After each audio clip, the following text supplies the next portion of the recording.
Rendez au Père des cieux ce qui appartient au Père des cieux. Rendez à la parole de Dieu ce qui appartient à la parole de Dieu. Nous avons vu dans une vidéo qui est dans la première partie, parce que je pense que je vais succéder. Nous allons empiler ce message-ci. Dans la première partie, nous avons vu Chichor. Chichor, c'est le fleuve Guillon. Je vais récapituler et par la suite, nous allons parler jusqu'à la fin du veau d'or. C'est quoi le veau d'or? Si Isis c'était le veau d'or, on allait dire la vache d'or. Vous comprenez ce que je veux dire? Si le veau d'or c'était une femme, on devait dire la vache d'or. Mais il est mentionné, on l'a appelé le veau d'or. Ça veut dire le veau d'or, vous voyez c'est quoi le veau? N'est-ce pas? C'est écrit avec le. C'est pas écrit avec la. Bien. On nous dit, Chichor veut dire sombre, veut dire noir, veut dire boué. Le fleuve Chichor, c'est le fleuve de Guillon, si vous ne savez pas cela. Vous voyez, Israël se trouve en Afrique. Écoutez bien la première partie, vous allez bien comprendre à quoi nous sommes en train de nous référer. Israël se trouve en Afrique. Pourquoi Israël se trouve en Afrique? Parce que l'endroit où Josué était, Dieu avait dit à Josué, à partir du fleuve de Guillon, je vais te donner Israël. Vous comprenez ce que je veux dire? Dieu avait dit à Josué, à partir du fleuve de Guillon, je te donne Israël jusqu'au sud. Pourquoi jusqu'au sud? Pourquoi il est mentionné dans la Bible? Je vais te donner jusqu'à Écran qui est au nord. Pourquoi? Parce que le nord, au temps des Égyptiens, le nord c'était le sud. Et à fortiori, quand vous passez après 2 chapitres ou bien après 1 chapitre, on vous dit jusqu'au sud de l'Israël. C'est pour vous faire comprendre, le nord du temps de Josué, c'était le sud. Lisez bien Josué 13 à partir de 1 jusqu'à 6. Vous allez bien comprendre. Je vais récapituler et nous allons parler du veau d'or. Le veau d'or qui est Horus, qui est Osiris. C'est le culte des ancêtres, c'est le culte des morts. Vous voyez, c'est de la magie. Chichor, on dit, c'est au temps de Jérémie, au temps d'Ésaïe, on appelait ça le fleuve noir. Ça veut dire le fleuve des noirs. Hein? On appelait le fleuve Guillon le fleuve des noirs. Le mot Guillon vient de Jérémie, ou bien on peut dire, le mot Guillon veut dire la rivière des noirs. D'accord? C'est ça. Guillon veut dire la rivière des noirs. Le lion est on nous dit dans Enseigne-moi, origine du mot Chichuawer, vient probablement de Chachor, 708-35. C'est un mot féminin, apparemment, nom propre féminin. On donne même les fleuves, on donne les noms des fleuves en féminin. Ça veut dire la femme, chez le peuple noir, la femme, elle a une importance. Vous comprenez bien? Si la femme bantou ne sait pas qu'elle a une importance, si elle croit que c'est une traînée, si elle croit que c'est une prostituée, si elle croit que c'est du n'importe quoi, c'est un objet, il va falloir qu'elle commence à reviser son histoire. Il va falloir qu'elle commence à étudier longuement, assidûment, rigoureusement, dynamiquement son histoire. Josué 13.3 dit, depuis le Chichor, donc on nous dit, depuis le fleuve de Guillon qui coule devant l'Égypte jusqu'à la frontière d'Écran au nord. Je vous ai dit le nord c'est le sud, hein, d'accord? Écran ça se trouvait au sud de l'Afrique, c'était au sud. Contrée qui doit être tenue pour Cananéens et qui est occupée par les 5 princes des Philistins. Celui de Gaza. Gaza ça se trouve même en Éthiopie si vous ne comprenez pas ça. Il y a même en Éthiopie, il y a même un peuple qui s'appelle les Gazaïens.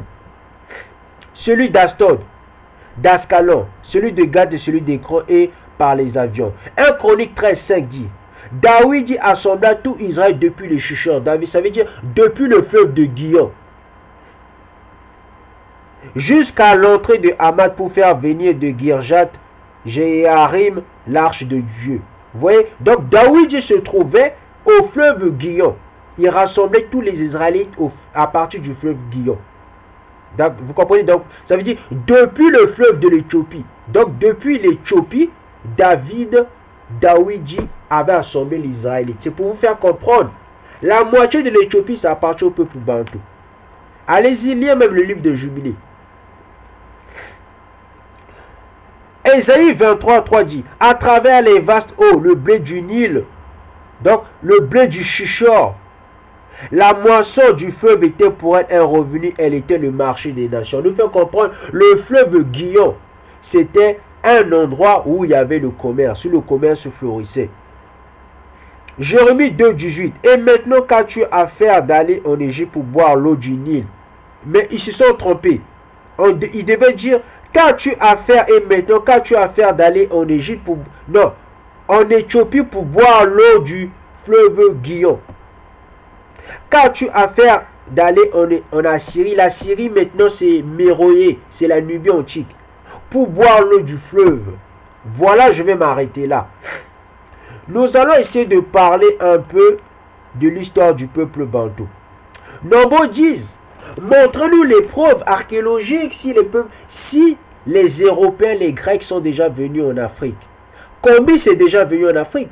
Vous croyez que quoi? Donc, pour vous, Combis, Ptolémée et Vergette, Darius, Xerxes, qui encore?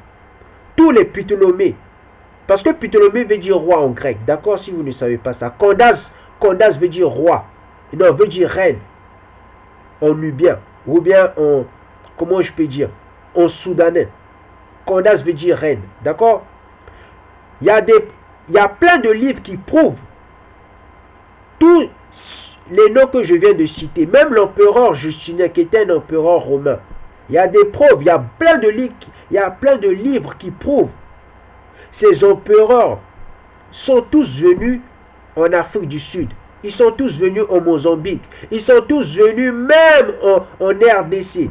D'accord? Ils sont même jusqu'à aller même en Afrique de l'Ouest. Tous ces rois que je vous ai dit, il y a plein de livres qui parlent d'eux. D'accord? Tous ceux qui disent, mais montre-nous les preuves si les Grecs sont déjà venus en Afrique. Bien sûr, ils sont déjà venus en Afrique. Allez-y lire au lieu de demander des pays. Moi, je ne vous donne pas. Moi, quand je vais faire ces vidéos, je vais les donner à Tellement TV, mais je ne vais pas vous les donner. Allez-y lire avant que je les fasse. Mais allez-y vous documenter. Quoi? Je ne suis pas le centre du monde. D'accord? Bien. Parce que le peuple bantou, il faut de l'humilité. Moi, je ne suis pas le centre du monde. Je ne connais pas tout. D'accord? J'ai juste demandé à l'éternel le Dieu. Et l'éternel le Dieu m'a donné ça. Voilà, c'est point barre. Quand je dis point barre, pourquoi? C'est juste, c'est quoi? Il faut avoir l'amour, c'est tout. Le secret. Moi, mon secret à moi, c'est simple. Hein. C'est simple. On n'a pas besoin d'avoir des hautes diplômes pour comprendre cela. C'est juste l'amour. Avoir de l'amour pour son prochain, c'est tout. C'est juste ça. Dire la vérité. D'accord? Comment je dis à quelqu'un c'est ça? Parce que c'est vrai ce que je dis. Il y a des preuves. D'accord? Maintenant, à ceux qui vont croire que je suis un menteur, je les laisse avec leur propre décision. Je les laisse avec leur propre jugement. Ils sont maîtres d'eux-mêmes et ils vont rendre compte. Apis n'est pas Isis. Le veau d'or, ce n'est pas Isis, ce n'est pas Astarté, je ne sais pas quoi. Non, le veau d'or, c'était Horus, c'était Osiris, c'était le culte des ancêtres. Vous comprenez? Après, derrière, qu'est-ce qui se cache derrière le veau d'or? Mais ce qui se cache derrière le veau d'or, c'est l'esprit de la mort. Mais c'est qui l'esprit de la mort? Mais l'esprit de la mort, c'est une femme. L'esprit de la mort, c'est une femme. La mort, c'est le fruit de la connaissance que Adam avait mangé. La mort, c'est le fruit de la connaissance que Ève, Ava, ou bien on peut dire Isha, on veut manger, c'est ça.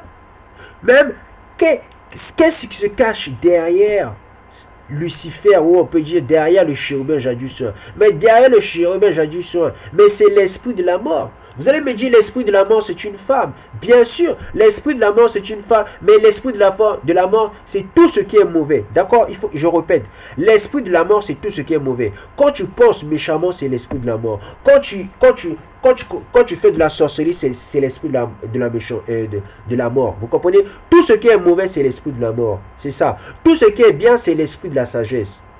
C'est deux femmes qui se battent entre eux, si on voit bien. Vous voyez?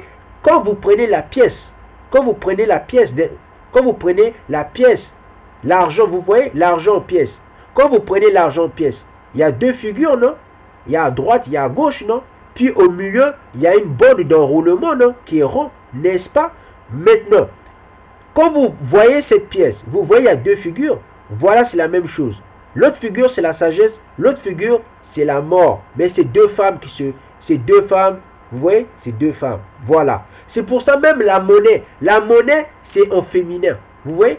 L'argent, c'est en masculin, mais la monnaie, c'est en féminin. Vous voyez? C'est pour dire, l'argent et la monnaie, c'est la même chose, on sait tous. L'argent, la monnaie, c'est la même chose. Et pourtant, l'argent, c'est en masculin et la monnaie, c'est en féminin. C'est pour vous faire dire, la femme est sortie de l'homme. C'est pour dire aussi l'Esprit de Dieu. Dans l'Esprit de Dieu, il y a aussi la féminité. Vous comprenez? C'est comme...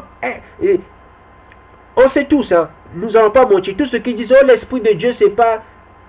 Au fond de l'Esprit de Dieu, il n'y a pas de femme. Bien sûr, il y a une femme.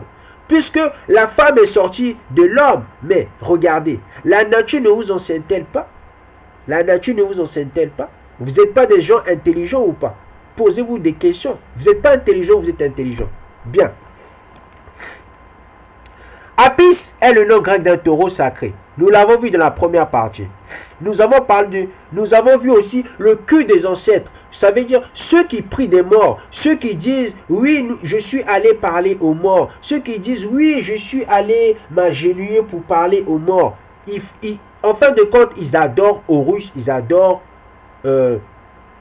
Osiris. En fin de compte, ceux qui font le cul des ancêtres, je ne sais pas s'ils sont vraiment intelligents. Je me pose des questions. Pourquoi je me pose des questions? Parce que Osiris et Horus, ce sont des êtres humains, si vous voyez. Vous comprenez? On ne peut que adorer celui qu'on ne voit pas. Écoutez-moi bien. Ça s'appelle comment? Ce que je dis, ce n'est pas de la philosophie. D'accord? Il faut être intelligent. D'accord? Il faut être intelligent. Pourquoi je dis?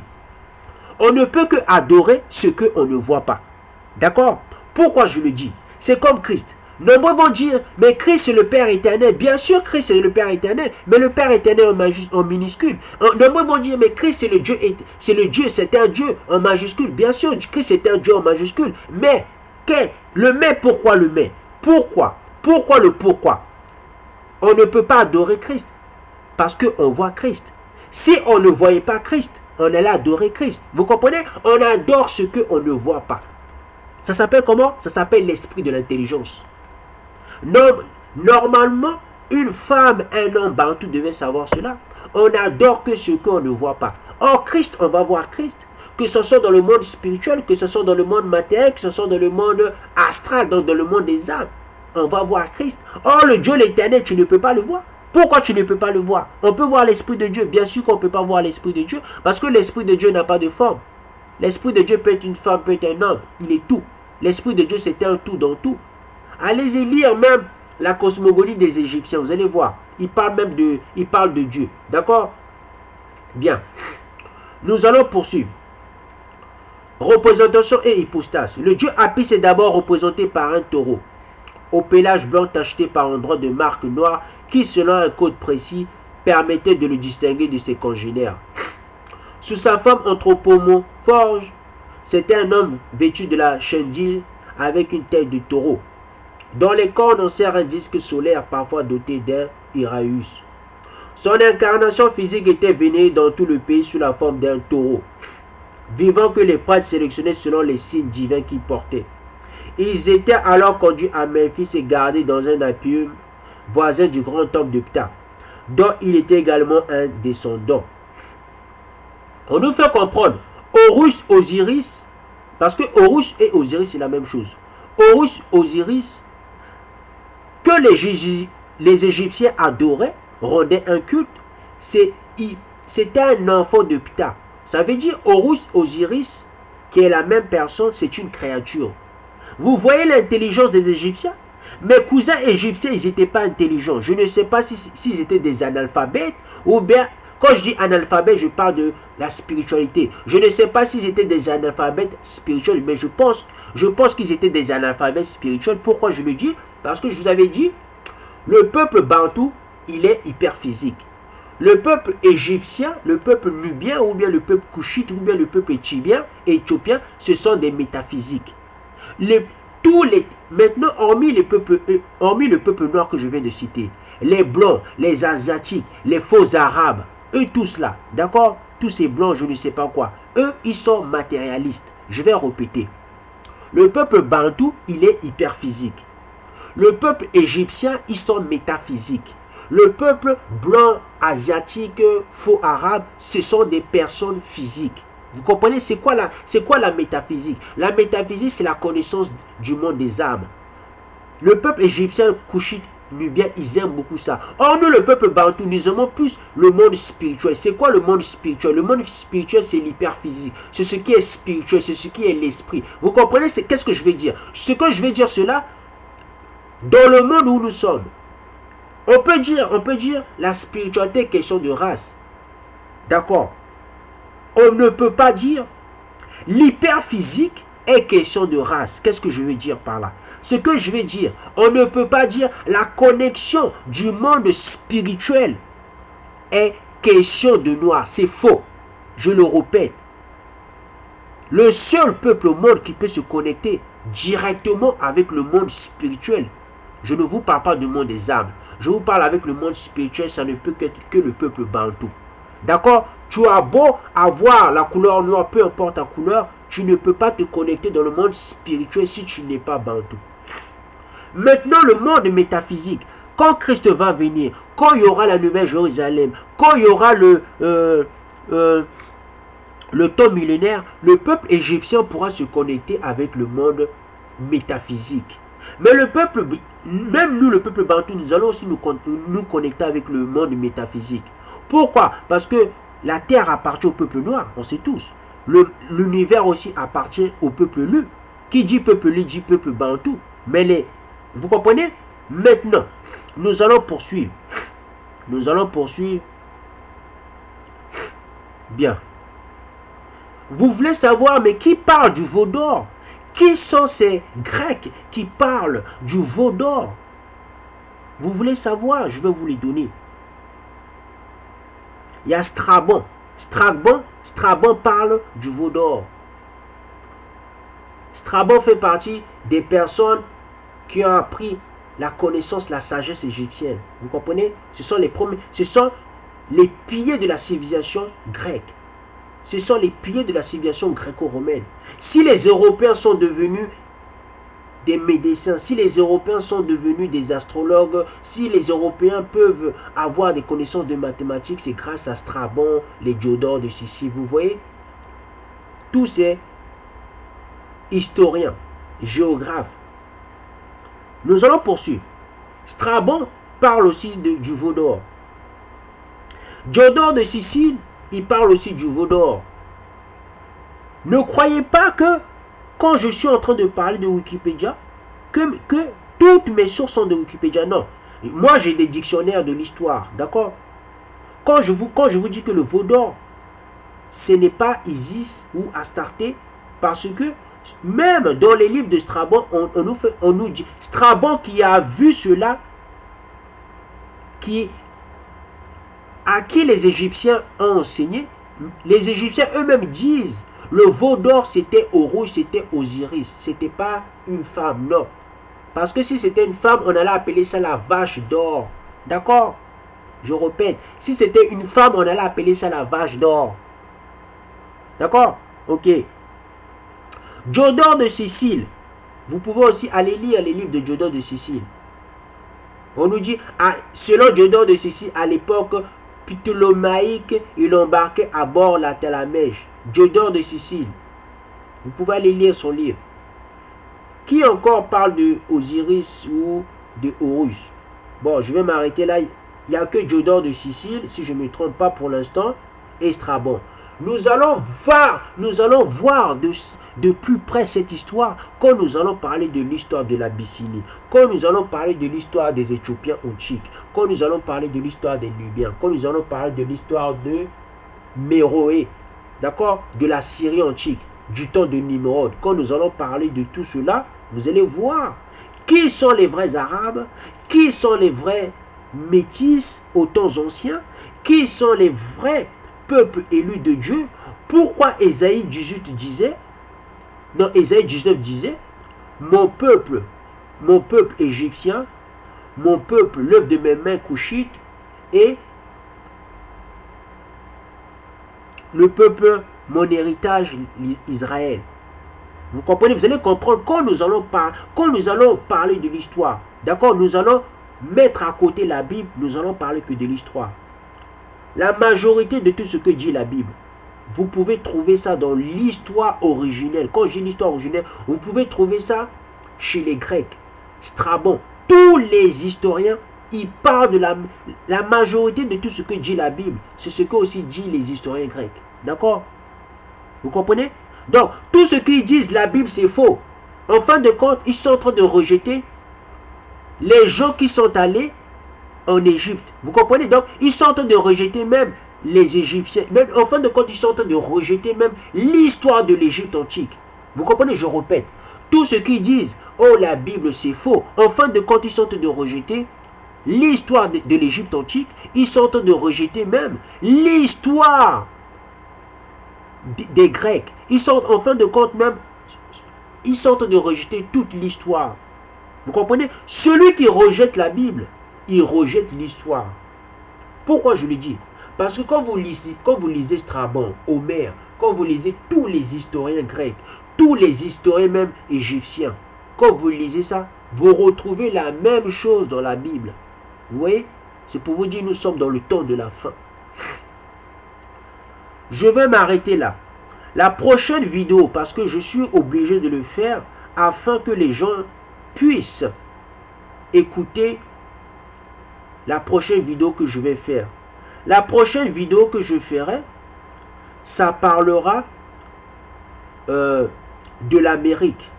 Est-ce que l'Amérique a des pierres précieuses? D'où vient la richesse de l'Amérique? Parce que le peuple bantou, même les gens de ma famille, même les gens qui sont à l'extérieur de ma famille, quand je parle de ma famille, je parle de ma petite famille, d'accord? Je parle de ceux qui sont plus proches de moi, de sang et de chair, d'accord? Même les gens de ma famille, ils croient que les Américains, ils ont des pierres précieuses. Les gens de ma famille, même le peuple bantou, même tout le monde, même quand même toute l'humanité croit que les Américains, ils ont des richesses. Ça veut dire, c'est quoi les richesses? Ils ont dans leur sous-sol, ils ont des pierres précieuses, ils ont du... Nous allons vérifier cela. Avant de parler de l'histoire des Américains, je vais vous dire quelque chose. Je vais vous dire, les Américains n'ont rien, ils n'ont pas de pierres précieuses. Les Américains, les richesses qu'ils ont le fer, ils ont le fer et le charbon et le pétrole. Voilà les trois richesses des Américains. D'accord? Ça se peut même, je vais commencer même à parler de ça. Et nous allons bien voir cela dans la vidéo qui parlera exclusivement, intégralement de cette histoire. D'accord? Nous commençons là. Les richesses souterraines des États-Unis, le charbon, le fer, le pétrole. C'est écrit par L. Simonet, Revue des Deux Mondes, tome 11, 1875. Vous voyez? Ce monsieur a écrit quelles sont les richesses des Américains, donc des États-Unis. Ces richesses, c'est le charbon, le fer, le pétrole. Vous comprenez? Tous mes frères qui disent, mais les Américains, quand ils vont en RDC, quand ils vont en Afrique, c'est pour nous aider. Mais vous avez sérieusement rien compris. Pourquoi le peuple bantou est en train de souffrir? Vous avez rien compris? Pourquoi les États-Unis sont riches? Pourquoi on dit les États-Unis ce sont des puissances? Puissance en quoi? Puissance pour aller voler? Puissance pour aller tuer les gens? Puissance pour aller mentir? Puissance pour l'homosexualité? Puissance pour tout ce qui est mauvais? C'est ça? Ils sont puissants, ça. D'accord? Nous allons commencer. Mais nous allons commencer d'abord en prenant seulement Wikipédia, d'accord? Parce que nous allons seulement prendre Wikipédia. Parce que, pourquoi je dis parce que cette vidéo qui parlera de ces trois richesses des États-Unis, nous allons le faire en deux parties. On nous fait comprendre quand nous allons là, Là, j'ai pris Wikipédia, d'accord? J'ai tapé États-Unis, j'ai tapé l'économie de l'États-Unis. Quand nous allons dans la structure économique, hein, la structure économique, qu'est-ce qu'on nous dit? Les États-Unis